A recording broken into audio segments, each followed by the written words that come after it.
Hello दोस्तों, मैं हूं डॉक्टर शिवराज सिंह। स्वागत है आपका अपने चैनल हिस्ट्री विद सिंह में।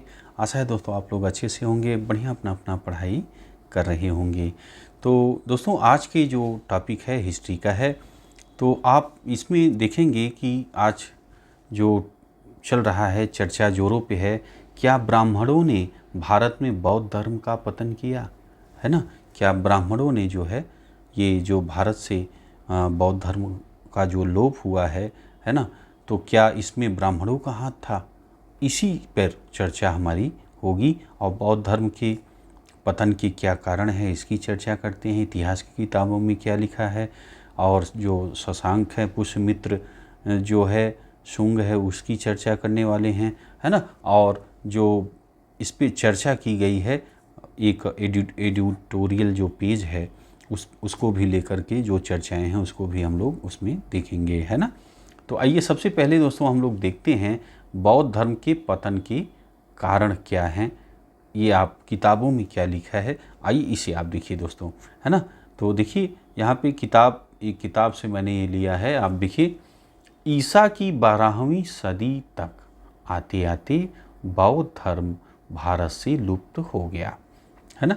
तो आप देखते हैं कि जो बौद्ध धर्म है वो ईसा मसीह के जन्म के पहले से था, है ना। गौतम बुद्ध का जो समय है वो ईसा मसीह के जन्म के पहले से गौतम बुद्ध की पूरी स्टोरी हमें मिलती है ना। पूरा मैंने डिटेल में आपको वीडियो बनाया है, अगर आपने नहीं देखा है तो आप देख लीजिए। गौतम बुद्ध की जो पूरा बचपन की स्टोरी है, कैसे कैसे कहाँ कहाँ उन्होंने प्रचार किया है, कैसे बौद्ध धर्म आगे बढ़ा है ना, वो पूरा मैंने डिटेल में वीडियो बनाए हैं। आप प्राचीन इतिहास में जाकर के प्लेलिस्ट में देख सकते हैं, है ना। तो इससे क्या होगा, आप देखेंगे तो और अच्छे से बौद्ध धर्म को समझ पाएंगे। तो भाई अब देखिए क्या होता है कि ईसा की 12वीं सदी तक आते आते बौद्ध धर्म भारत से लुप्त हो गया।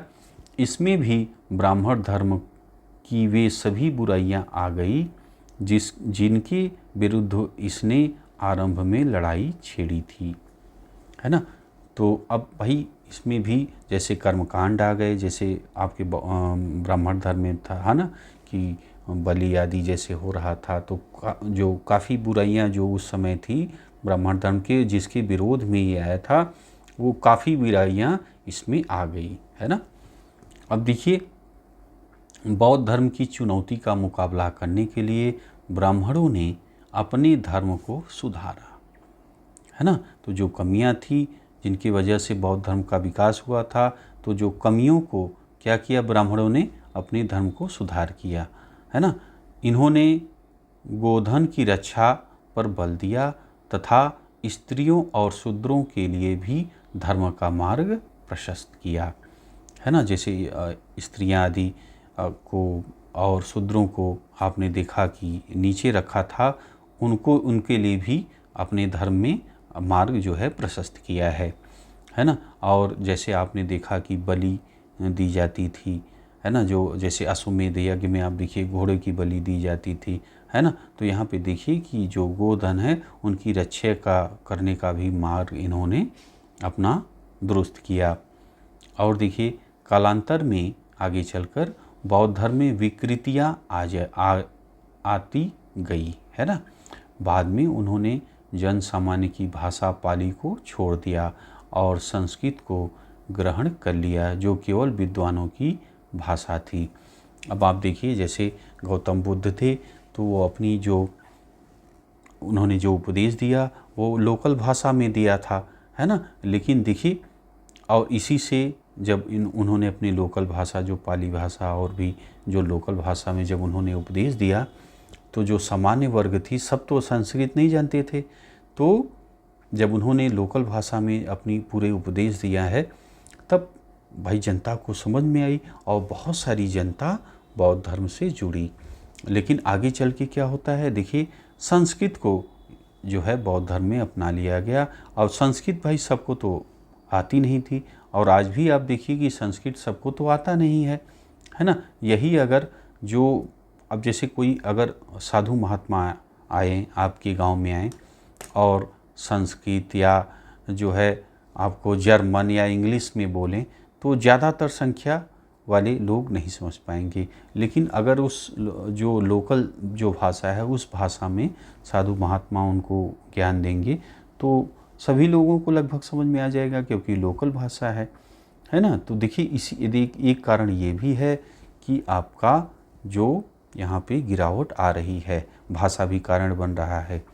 आगे देखिए ईसा की पहली सदी से ये बड़ी मात्रा में प्रतिमा पूजा, है ना, जो मूर्ति पूजन करने लगे और उपासकों से अत्यधिक चढ़ावा लेने लगे। अब देखिए और बदलाव क्या हुआ, मूर्ति पूजा भी इसमें चालू हो गई और उपासकों से धन भी ज़्यादा से ज़्यादा लेने लगे। जबकि आप देखें कि सब आपको मैंने बताया था कि सब चीज़ का दान का भी नियम था कि इतना ही लेना है ना, और बस ऐसा जुटने न पाए। तो ये चीज़ मैं बता चुका हूँ आपको। तो देखिए ये भी कमी आ गई है। बौद्ध विहारों को राजाओं से भी संपत्ति के दान मिलने लगे, है ना। इन सभी से बौद्ध भिक्षुओं का जीवन क्या हो गया, विलासितापूर्ण बन गया। अब देखिए इनको संपत्ति मिलने लगी और संपत्ति जो है विनाश का कारण बनने लगा। विहारों में अपार संपत्ति और स्त्रियों के प्रवेश होने से उनकी स्थिति और भी बिगड़ गई। बौद्ध भिक्षु नारी को भोग की वस्तु समझने लगे। अब देखिए भ्रष्ट होने लगे। एक समय बुद्ध ने अपने प्रिय शिष्य आनंद से कहा था, यदि विहारों में स्त्रियों का प्रवेश न हुआ होता तो यह धर्म 1000 वर्ष रहता, है ना। लेकिन जब स्त्रियों को प्रवेशाधिकार दे दिया गया तब यह धर्म केवल 500 वर्ष रहेगा। देखिए ये गौतम बुद्ध बता रहे हैं। अब देखिए और आगे क्यों पतन हुआ है, इसका एक कारण ये देखिए, ब्राह्मण शासक पुष्यमित्र शुंग ने बौद्धों को प्रताड़ित किया। शैव संप्रदाय के हूण राजा मिहिरकुल ने सैकड़ों बौद्धों को मौत के घाट उतार दिया।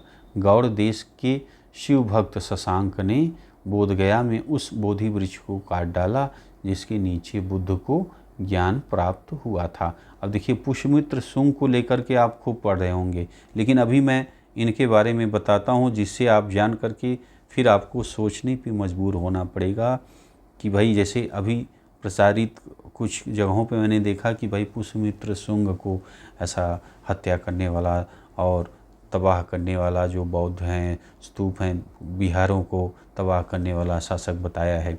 अब देखिए इनके बारे में कुछ चीज़ें और बताता हूँ, फिर आप डिसीजन लीजिएगा कि क्या ये विनाशक था बौद्ध धर्म के लिए, है ना।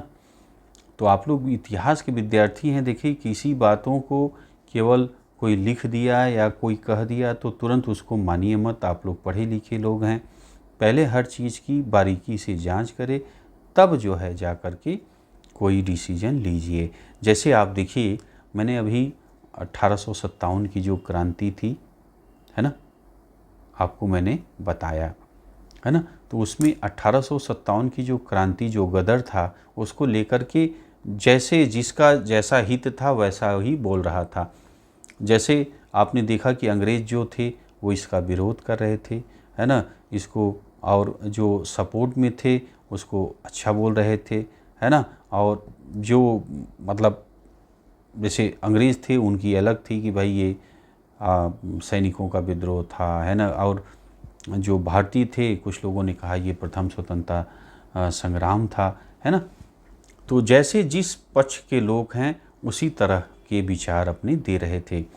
तो यहाँ पे आप जो भी कोई बोल रहा है, इतिहास पढ़ा रहा है, तो उसके वो कौन है, किससे प्रभावित है, उसके मन में क्या सोच रहा है, वो किसको अच्छा बढ़ा करके बोल रहा है, कैसे, या उसकी मंशा क्या है, वो किस पक्ष से है, ये सब पे विचार किया करिए। अभी मैं आपको एक लेख पढ़ाऊँगा, है ना, फिर अब आप जो है लेख को मैं पढ़ाऊँगा, फिर आप अपना चिंतन मनन करिएगा, है ना। इसीलिए मैं इतिहास के कुछ पन्ने भी पढ़ा दिए, अब उनका लेख भी पढ़ाऊँगा आपको। फिर आप जो है सोच समझ कर विचार करके फिर आप अपने कमेंट करिएगा, ठीक है। कमेंट में बताइएगा कि अब आपका क्या विचार है इस टॉपिक पे। तो अब देखिए, आइए पुष्यमित्र शुंग को आप देख लीजिए। ये भी जो है इनको बता रहे हैं कि भाई इन्हें ये बौद्ध धर्म के विनाशक हैं। ये देखिए पुष्यमित्र शुंग जो है 187, कहीं पे 185 लिखा हुआ है कि राजा बनते हैं, है ना। अब देखिए प्राचीन इतिहास में यही एक समस्या यही है कि कोई डेट, मतलब बहुत सारे डेट फिक्स नहीं हैं, है ना।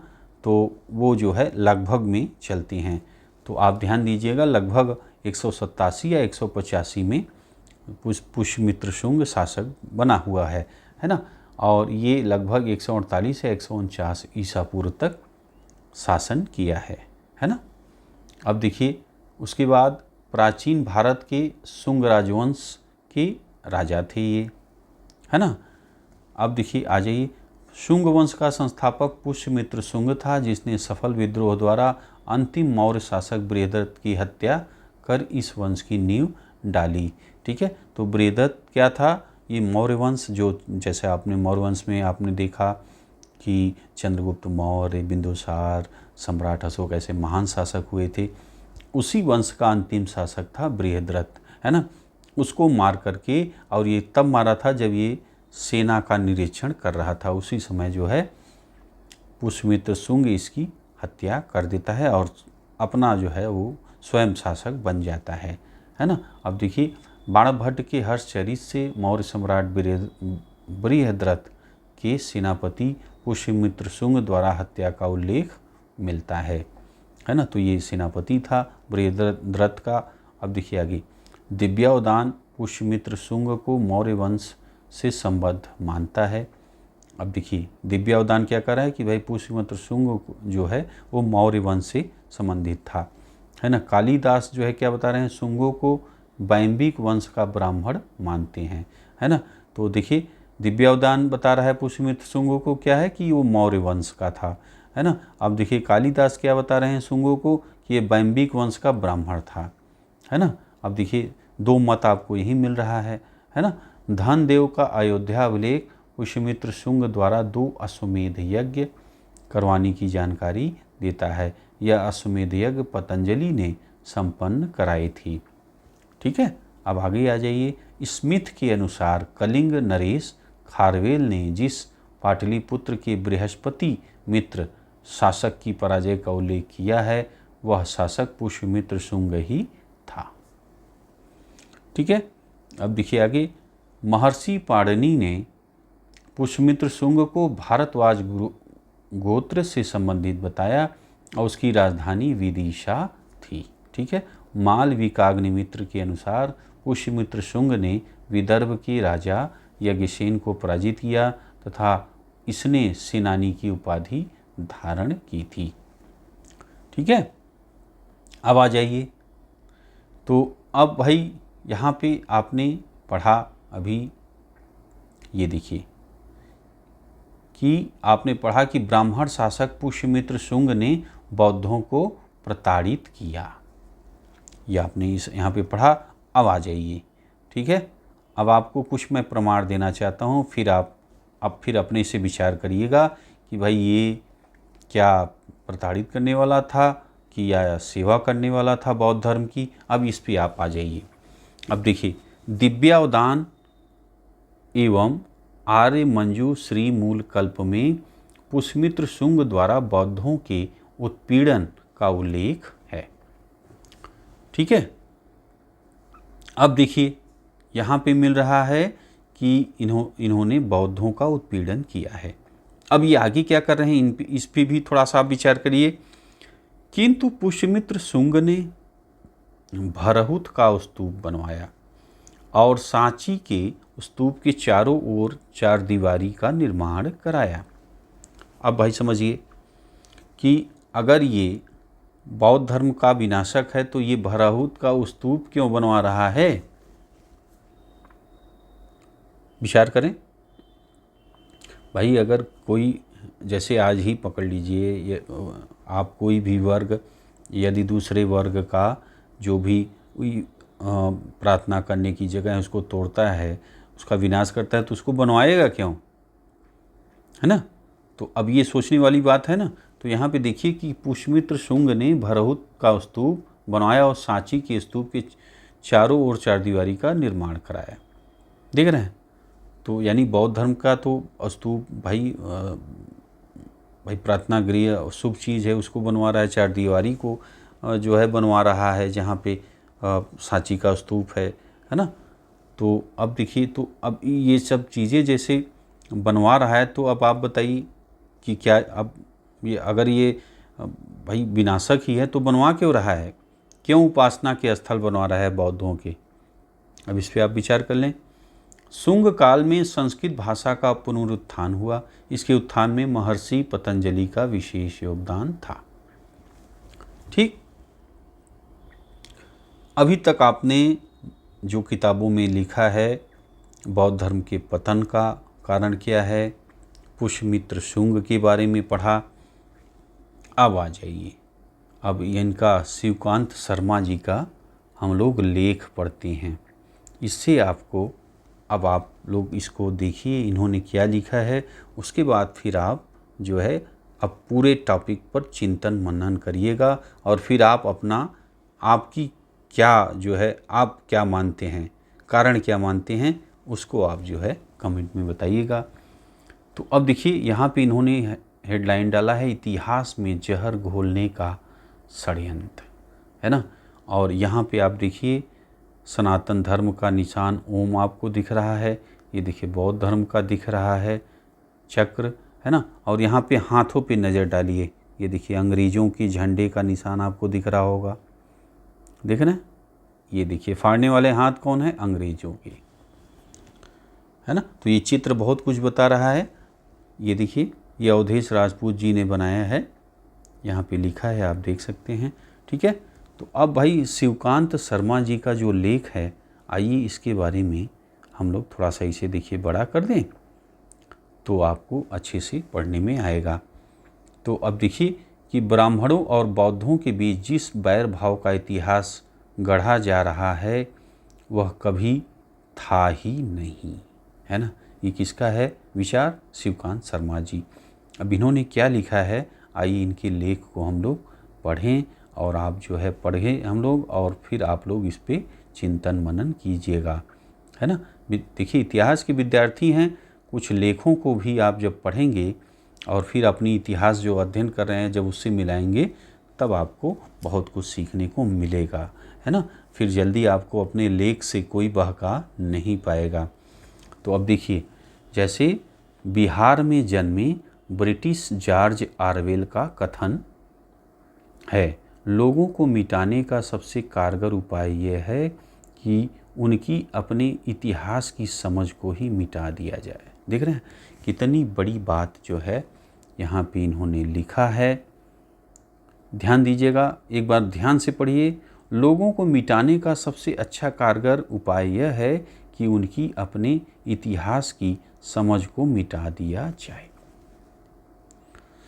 ठीक है, अब समझिए इतिहास की पावर।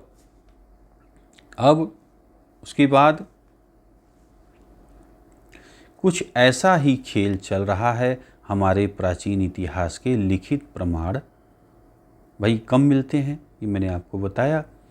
इसी का लाभ उठाकर उस काल के शासकों ब्राह्मणों को हूण इस्लामी लुटेरा जैसा असहिष्णु बताकर बौद्ध धर्म की विरासत के विनाश का ठीकरा उनके सिर फोड़ने के प्रयास चल रहे हैं। समझ रहे हैं ना, ध्यान से सुनिएगा, ताकि हिंदुओं और बौद्धों के बीच बैर भाव की दीवार खड़ी हो सके। इसकी शुरुआत पुष्यमित्र शुंग को बौद्ध धर्म का विध्वंसक बताकर ही की जाती है। अब देखिए यहाँ पे पुष्यमित्र शुंग को बौद्ध धर्म का विध्वंसक बताकर की जाती है, आपने पढ़ा भी होगा कई जगह। अब देखिए कुछ बौद्ध ग्रंथों में उसे बौद्ध भिक्षुओं का संहारक और स्तूपों का विनाशक बताया गया, है ना। अब अभी आपने क्या पढ़ा कि इसने स्तूपों को बनवाया है ना। अब देखिए आगे, इसका पहला उल्लेख 3वीं से 5वीं सदी के बीच लिखे गए बौद्ध जातक अशोकावदान में मिलता है। इसमें कहा गया है कि पुष्यमित्र ने पटना के पास कुक्कुटा राम विहार पर चढ़ाई करके बौद्ध भिक्षुओं का संहार किया, ठीक है। और वहाँ से उसने सियालकोट जाकर हर भिक्षु के सिर के लिए 100 रोमन दिनार देने का ऐलान किया। ध्यान दीजिएगा, अब ये जो लिख रहे हैं इसका विश्वास कर रहे हैं, अब इसका खंडन भी ये करेंगे। देखिए जो है ऐलान किया, बौद्ध महायान शाखा के 8वीं सदी के ग्रंथ मंजू श्री मूलकल्प में कहा गया कि गोमी मुख नामक राजा ने कश्मीर से पूरब क्षेत्रों में स्थित बिहारों और भिक्षुओं है ना का विनाश किया। बौद्ध ग्रंथों में पुष्यमित्र शुंग की बौद्ध धर्म विरोधी हिंसा के इन उल्लेखों को लेकर कई समस्याएं हैं। एक तो ये ग्रंथ पुष्यमित्र के काल से 400 से 1700 साल बाद के हैं। अब देखिए ये जो बातें ये लोग लिख रहे हैं, अब ये शंका क्यों उत्पन्न हो रही है कि ये जो किताब देखिए लिखी गई है वो जो पुष्यमित्र हैं के काल से 400 से लेके 1700 साल बाद ये किताबें लिखी गई हैं, है ना। दूसरे देखिए इनमें हिंसा की घटनाओं के वर्णन में बड़ा अंतर है। तीसरे अशोकावदान में जिन रोमन दिनारों का पुरस्कार देने की बात कही गई है वे पुष्यमित्र के समय चलन में ही नहीं थे। देख रहे हैं, वो सिक्का चलन में ही नहीं था तो इनाम कैसे दे देंगे भाई, है ना। और चौथे पुष्यमित्र के ब्राह्मण होने का कोई प्रमाण नहीं है। अशोकावदान ने तो उसे मौर्य वंश का आखिरी राजा बताया है और हर्षवर्धन के राजकवि बाणभट्ट ने अनार्य कहा है ना। आर्य नहीं है, अनार्य है ना, मतलब ये जो आपके क्षत्रिय ब्राह्मण नहीं हैं। और देखिए हर्षवर्धन के राजकवि ये अनार्य बताए हैं। पांचवी समस्या ये है कि अभिलेखीय प्रमाण और चीनी बौद्ध यात्रियों की यात्रा स्मरण पुष्यमित्र का बौद्ध विरोधी होना साबित नहीं करती, है ना। तो अब देखिए क्या है, पांचवी समस्या है कि अभिलेखीय प्रमाण जो मिल रहे हैं हमें और चीनी बौद्ध यात्रियों की जो यात्रा है, इन सब के बारे में मैंने बताया है आपको। तो अभिलेखीय प्रमाण और चीनी बौद्ध यात्रियों की यात्रा स्मरण पुष्यमित्र का बौद्ध विरोधी होना साबित नहीं करते हैं, है ना। न ही शुंगकालीन किसी ऐसे हिंदू मंदिर या मठ के अवशेष मिलते हैं जिन्हें पुष्यमित्र या उनके वंशजों ने बौद्ध विहारों को तोड़कर बनाया हो, है ना। बौद्ध धर्म का भारत में लोप होने के दो बड़े कारण हो सकते हैं। अब देखिए यहाँ पे ये क्या बता रहे हैं, बौद्ध धर्म के लोप होने का कारण, पतन होने का कारण क्या बता रहे हैं। पहला, बौद्ध धर्म और दर्शन में कोई ऐसी प्रमुख विशेषता न दिखना, है ना, जो उसे हिंदू धर्म और दर्शन से विशिष्ट और आकर्षक बना सके। दूसरा, हूणों और इस्लामी आक्रांताओं के हमले जिन्होंने बौद्ध विहारों को ध्वस्त किया। तो भाई मुस्लिम आक्रमणकारी जो थे उन्होंने आपने देखा कि कैसे जो है नष्ट किया है जो बौद्ध विहार आदि थे और भिक्षुओं को मार भगाया। देखिए बौद्ध स्तूप कला के उत्कृष्टतम नमूनों में से एक भरहुत का शिलालेख बताता है कि पुष्यमित्र के शासनकाल में बना, उसी के शासनकाल में सांची स्तूप का विस्तार हुआ, जैसा कि मैंने अभी आपको पहले बताया। मथुरा से मिला शिलालेख बताता है कि पुष्यमित्र के सामंत धनभूति ने वहाँ के एक बौद्ध संघाराम के लिए तोरण द्वार और परकोटे का दान दिया। पुष्यमित्र के पुत्र अग्निमित्र का तो अमात्य ही बौद्ध भिक्षु था। अब आप सोचिए, जो मंत्री है, जो मेन आदमी है राजा का, वो बौद्ध भिक्षु है। तो अगर कोई संहारक होगा, कोई विनाश करने वाला होगा, तो ऐसे कैसे रखेगा किसी को सबसे बड़े पद पे? राजा के बाद वही सारे कार्य देख रहा है ना। तो अब देखिए स्पष्ट है कि ब्राह्मणों व बौद्धों के बीच जिस बैर भाव का इतिहास गढ़ा जा रहा है वो कभी था ही नहीं। इसलिए चीन से आने वाले बौद्ध यात्रियों फाहयान, हेनसांग, इत्सिंग ने यात्रा स्मरणों में न पुष्यमित्र की हिंसा का कोई उल्लेख किया है और न ही हिंदुओं और बौद्धों के बैरभाव का कोई जो है लिखा हुआ है उनके बारे में। आजकल कुछ वामपंथी इतिहासकारों ने नालंदा महाविहार के विध्वंस का इतिहास बदलने का अभियान छेड़ रखा है। अब देखिए उनका कहना है कि नालंदा के रत्नोदधि, रत्न सागर, रत्न रंजक नाम के पुस्तकालयों को बख्तियार खिलजी ने नहीं बल्कि एक ब्राह्मण साधु ने जलाया है। अब देखिए, अब यहाँ पे क्या कर रहे हैं, मज़ेदार चीज़ है, एकदम समझ जाएंगे आप। देखिए क्या कर रहे हैं, नालंदा की जो है रत्नोदधि, रत्न सागर, रत्न रंजक नाम के पुस्तकालय को बख्तियार खिलजी ने नहीं बल्कि एक ब्राह्मण साधु ने जलाया। अब सोचिए, एक ब्राह्मण साधु ने जला दिया इन तीनों को। अब कैसे जलाएगा भैया? अब आप समझिए, एक अकेले साधु का हजारों भिक्षुओं और रक्षकों के होते हुए लाखों किताब वाले पुस्तकालय की 3 इमारत को अपनी सिद्धि के बल से जलाकर भस्म कर देना साफ तौर पर क्या है?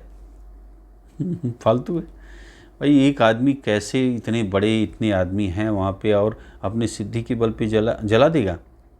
ये तो इतिहास नहीं लगता, ये फालतू है ना।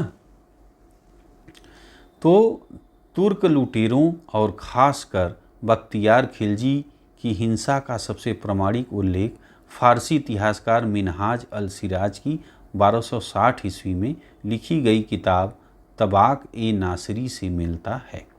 इसमें लिखा है कि देखिए, बख्तियार ने बौद्ध भिक्षुओं को सिरमुंडे ब्राह्मण समझकर उनका कत्ले आम किया और इमारतों से धन दौलत की जगह पुस्तकें मिलने पर उन्हें नष्ट कर दिया। अब भैया वो सोचें, यहाँ धन दौलत भरा हुआ है, नहीं निकला, किताबें थी तो इन लोगों ने जला डाले, है ना। इसके द्वारा ध्वस्त किए गए बिहारों में विक्रमशिला और ओदंतपुरी के नाम तो हैं, पर नालंदा का नाम नहीं है। इसी आधार पर आप देखिए, इस पर भी तर्कबाजी चल रही है।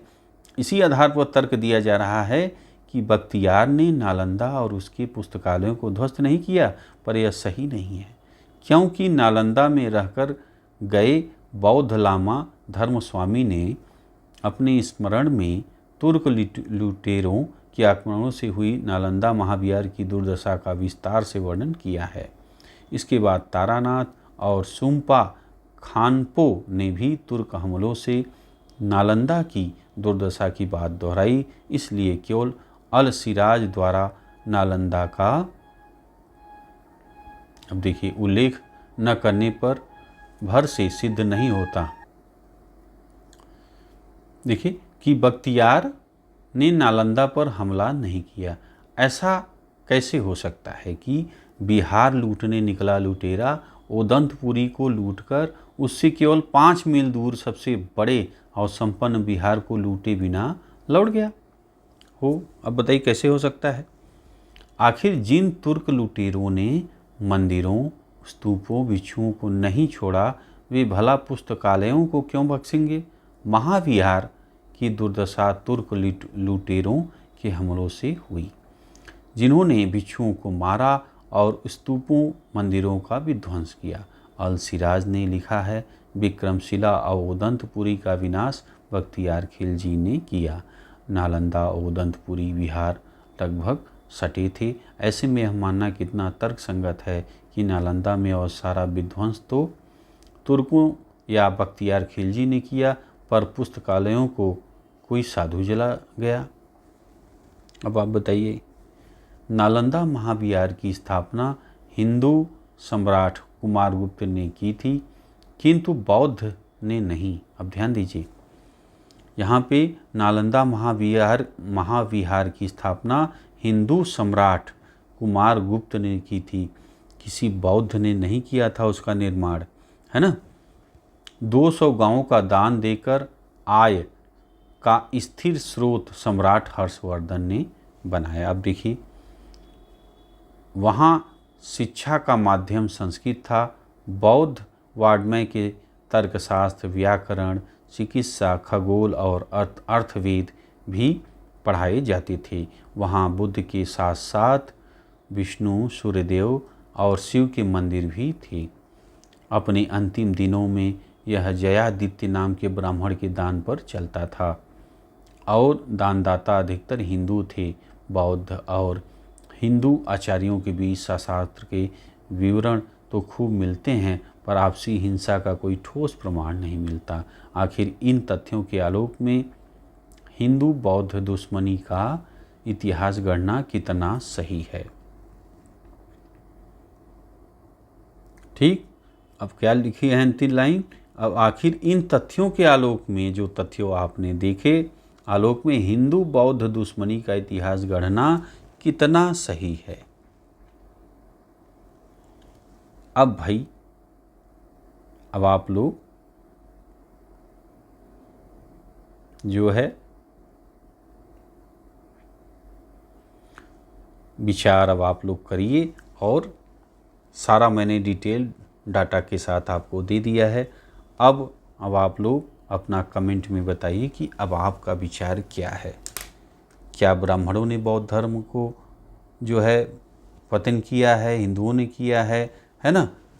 तो अब इसका विचार, आपके क्या विचार हैं बौद्ध धर्म पे, इस टॉपिक को लेकर के कमेंट करिएगा, है ना? आपके कमेंट का इंतज़ार रहेगा। और अच्छा लगा है यार तो लाइक करिएगा, शेयर करिएगा। मिलते हैं आपसे अगली वीडियो में। वीडियो आपने देखा दोस्तों, इसके लिए आपका बहुत बहुत धन्यवाद।